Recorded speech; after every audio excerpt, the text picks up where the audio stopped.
What if the last hope for humanity wasn't a government, a bunker, or a hidden cure, but a single Navy destroyer lost at sea? The last ship reimagined survival at the edge of global collapse, not through lone wolf heroes or chosen ones, but through duty, sacrifice, and collective resilience. It's a series that blends military precision with moral ambiguity, forcing its characters to navigate a world where every choice carries the weight of extinction or salvation. Across seasons, it evolves from viral outbreaks to ideological warfare, from fighting a disease to confronting the sickness buried in society itself. And at its core is the Nathan James. More than a vessel, it's a symbol of endurance, haunted by loss but driven by purpose. This isn't just post-apocalyptic fiction, it's a study in what survives when the world doesn't. So if you're new here, make sure to hit the subscribe button and check out my other videos after this one. And follow my new Substack in the link below for more personal reviews on the TV shows that I watch. And now, without further ado, let's explore The Last Ship. Chapter 1: Sailors, Soldiers, Survivors. Nathan James, the last actively functional ship on the United States Navy, became the final vessel in which members of the United States men and women serve in order to bring back a world that has been lost. As the world around them collapses on itself from the virus, we as the audience follow the journey of a group of people who are not only sailors, but survivors in a world that needs them because they're the last hope. From early enlisted to more experienced, all serve the ship and its mission, a mission that for months were merely about testing new weapon specs. But that mission quickly transformed into one of humanity's most critical to save the human race. Over time, they are forced to adapt, not because they weren't the best of the best, but because the world around them had changed. Allies became enemies, enemies became further enemies, and sometimes enemies became allies. This was the world they were now living in. These Navy sailors had done much in the name of their country and even for the world. They risked everything to get to the point where Dr. Scott could manufacture a cure. From taking on the most ruthless terrorists in Gitmo to bringing down cartel lords, it was all in pursuit of one mission: to save the human race. As time went on, Nathan James became more than just a Navy ship. It became a symbol of hope in a world that had none. Each departure and each enemy encountered, both during the plague and after, became a personal journey for every member of the crew. Some had tragic ends, exposed to the virus, or killed while protecting the mission, knowing that the loved ones they once hoped to see again had become haunting memories of a world that once was. Their mission started out in the darkest moments, but it was the camaraderie and the leadership that kept the light alive.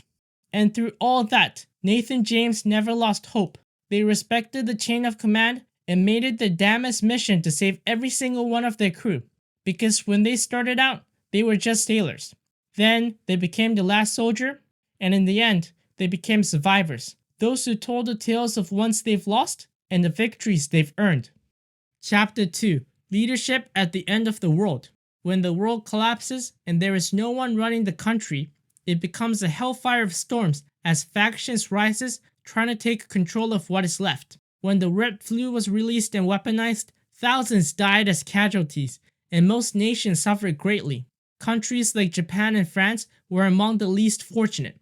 Even though they survived the initial outbreak, the chaos that followed pushed their population to the brink of extinction. As the world began to rebuild, attempting to restore governance and the rule of law, the series became an analogy for whether that hope can truly survive. By the end of the second season, a cure was created, and the United States began to recover. Soon after, the cure spread to other desperate nations clamoring for their share. However, that transition reveals something dark, something bleak about what leadership meant in times like these. The wealthy elites seized much of the power, hungry for the control they once had. Some countries resorted to genocide, choosing to hoard the cure rather than share it, weaponizing the very thing meant to save lives and exterminating others to remain the sole nation in their region.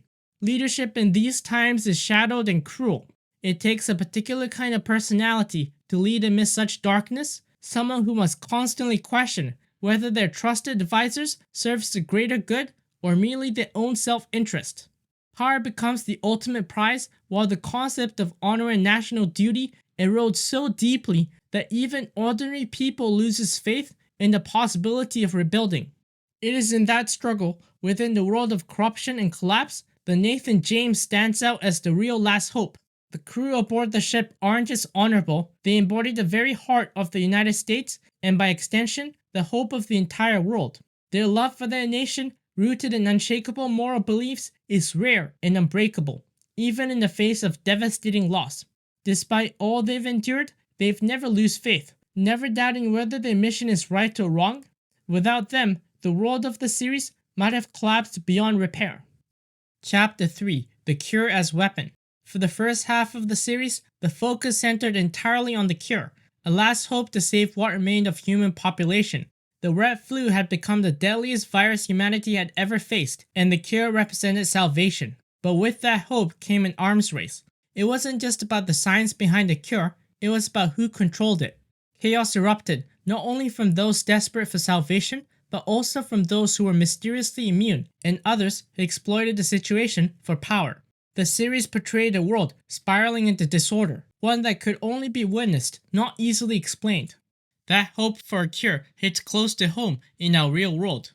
We've all come to understand pandemics all too well. Yet what differentiated this fictional outbreak from a reality was the sheer scale of collapse. Government fell, alliance crumbled, enemies emerged, and rogue military factions attempted to seize power. The world didn't just face a virus, it teetered on the edge of extinction. The fight for a cure became a fight for humanity itself. Aboard the Nathan James, a vessel carrying the last chance at salvation, the crew worked to help the two scientists create a cure.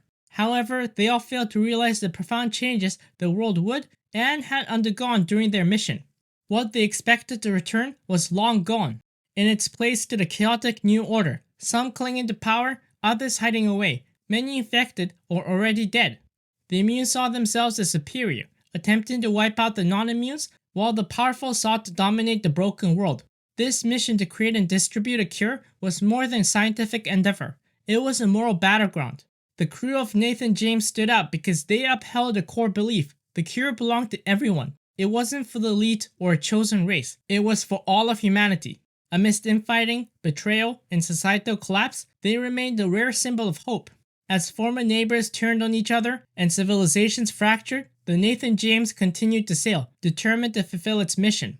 From naval battles to clashes with submarines and the spread of disinformation, the obstacles were immense. Yet through all the turmoils, the cure remained a symbol of hope. Even if it divided people for a moment, or even for decades, it ultimately represented a chance to restore unity, to heal a world that seemed beyond repair. Chapter 4: Diplomacy of Virus. The concept of virus has always implied infection, but it doesn't have to refer solely to a biological outbreak that kills thousands, or even a technological threat. There are other kinds of viruses, ones that infect ideas, systems, even morality. The last ship doesn't just focus on a single type of virus, it explores many interpretations, some literal, others deeply metaphorical. The series begins with the most obvious kind, the red flu. In the first 2 seasons, it presents a deadly viral outbreak that decimates populations and affects countless more. Through this, we see the immediate visible impact of a pandemic, how it fractures global order, isolates survivors, and forces people to live day by day, hoping for a cure amidst the madness. It captures the fear of contact, how even breathing or touching can spread the virus, turning allies into threats and friends into enemies. This biological threat laid the groundwork for the show's themes of survival, trust, and desperation. But that's just the beginning.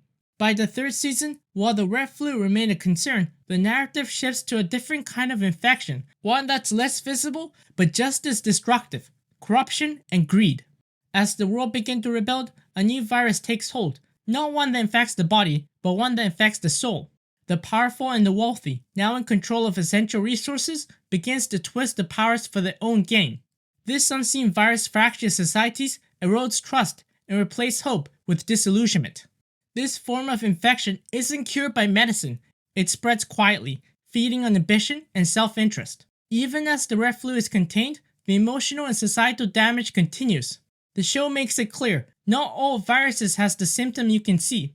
Some infect systems, ideologies, and institutions, creating long-term consequences that can't be undone with a single cure. And it doesn't stop there. As the series progresses into its 4th and 5th season, the idea of the virus evolves again, tainted crops, and even cyber threats. Each version introduces a new layer to the metaphor, but it's Season 3 that truly shifts the perspective. It forces us to reflect.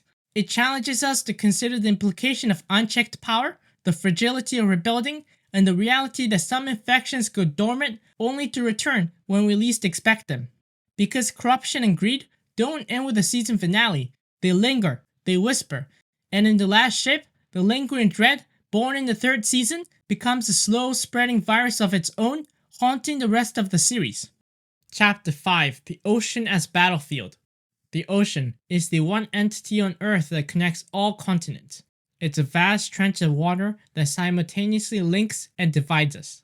And the only vessels capable of traversing these salty expanses are ships. From humble fishing boats used to earn a living, the cruise ships that showcases the ocean's beauty, and finally to the battleships and submarines, waterborne fighting machines sworn to protect their nation and neutralize threats. Nathan James is one such vessel. However, unlike other battleships that simply navigates the ocean in pursuit of peace, Nathan James has achieved something far greater. It has become the very embodiment of peace and hope in a world on the brink of collapse. Originally tasked with safeguarding Dr. Scott as she developed a cure for the red flu, this mission was just the beginning. After emerging from radio silence and re-entering a shattered global order, Nathan James became a force for reconstruction. The ship and its crew took on the responsibility of rebuilding governance, re-establishing law and order, and reigniting the hope of societal recovery. On board, an elite unit, along with newly trained members from the crew, handled threats both on land and at sea, doing what others couldn't. The destroyer was armed with arrays of weapons, from torpedoes to missiles, everything a modern naval warship required, along with an expert crew, trained to operate and navigate with precision. With that firepower came a promise to police a fractured world. Nathan James engaged in high-stakes conflicts, from skirmishes with enemy destroyers to silent threats from submarines lurking in the depth, all while treating the ocean not merely as a battleground, but as a sanctuary from the virus and a path towards salvation. Without the ocean, and without the continents dispersed as they are today, unlike the unified landmass of Pangaea, the series wouldn't work. The ocean's vastness and its role as the connective tissue of the world is the narrative's lifeblood. Not simply because battles occur at sea, but because the ocean itself symbolizes unity. And Nathan James across the entire series stands as a pariah turned beacon, a vessel of hope carrying the burden of a better future. Chapter 6: The Ending. War and peace is the cyclical cycle in the world where either one must be occurring at some place in the world. There is no middle ground, only the two, like yin and yang. And yet some believe peace is merely a brief moment in time, while war will always have a place, perhaps even more so than peace ever will.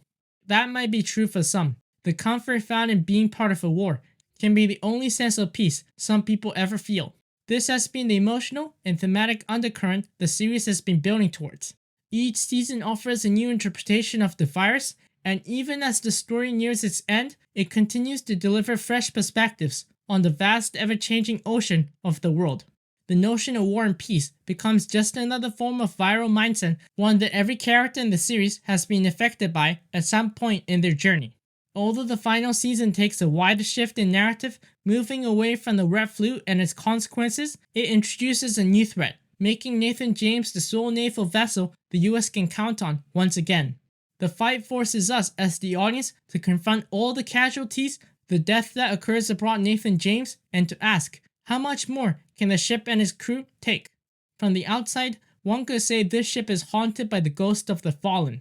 But to most of the crew, Nathan James has become a sanctuary to everything they've lost.